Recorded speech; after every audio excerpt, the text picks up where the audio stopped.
எப்படிப்பட்ட மகிமையான பலன் ஆண்டவர் கொடுப்பார். வாசிங்க சீக்கிரம் அந்த ரூத் 2:12. அதே உன் செய்கைக்கு தக்க பலனை கர்த்தர் உனக்கு கட்டளையிடுவாராக.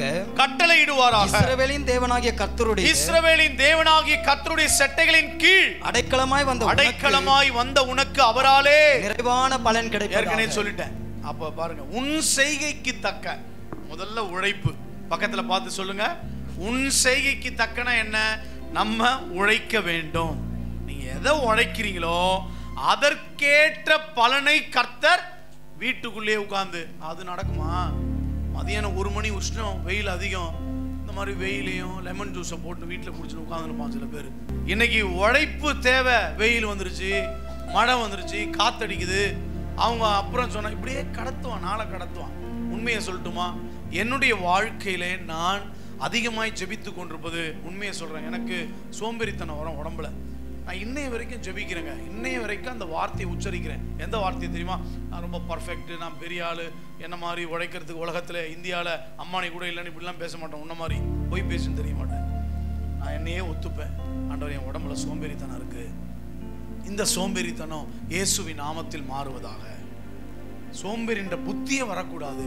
என் கை கால் நரம்பு நாடி எல்லாம் ரத்தத்துக்குள்ள இயேசுவின் ரத்தம் இறங்கி ஆக்டிவா இருக்கணும் ஆண்டவரே, உற்சாகமா இருக்கணும் ஆண்டவரே. நல்ல ஸ்பீடா நடக்கணும், ஸ்பீடா ஓடணும், வேக வேகமா பணியை செய்யணும்.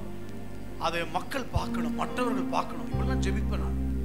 உங்க வாழ்க்கையில ஒன்றை புரிந்து கொள்ளுங்கள், நீங்கள் சுறுசுறுப்பாக ஜெபிங்கள். உன் செய்கைக்கு தக்க, உன் உழைப்புக்கு தக்க கர்த்தர் இன்னைக்கு பலனை கொடுப்பார். உழைப்பதற்கு உன்னை அர்ப்பணிக்க கர்த்தர் உன்னிடத்தில் பேசிக் கொண்டிருக்கிறார். வீட்டுக்காக உழைங்க, மனைவி பிள்ளைகளுக்காக உழைங்க, எல்லாத்துக்காக உழைங்க. நம்ம எதை செய்கின்றோமோ கர்த்தர் உண்மையா இருக்கிறவர்களுக்கு அந்த உழைப்புக்கு பலனை நிச்சயம் கொடுப்பாரு. சோர்ந்து போகாதீங்க. இவ்வளோ உழைச்சேன், ஒன்றும் இல்லை. இவ்வளோ கஷ்டப்பட்டேன், ஒன்றும் இல்லை. இவ்வளோ பேசி டயர்ட் ஆயிட்டேன், ஒன்றும் இல்லை. கவலையே படாதீங்க. கர்த்தர் ஏற்ற நேரத்தில் நமக்கு ஒரு அறுவடையை கொடுக்க போகிறார். ஏற்ற காலத்தில் உயர்த்தும்படிக்கு அவருடைய பலத்த கரத்திற்குள் அடங்கி இருங்கள். உழைப்பு போட்டே இருங்க, இன்வெஸ்ட்மெண்ட் பண்ணிட்டே இருங்க.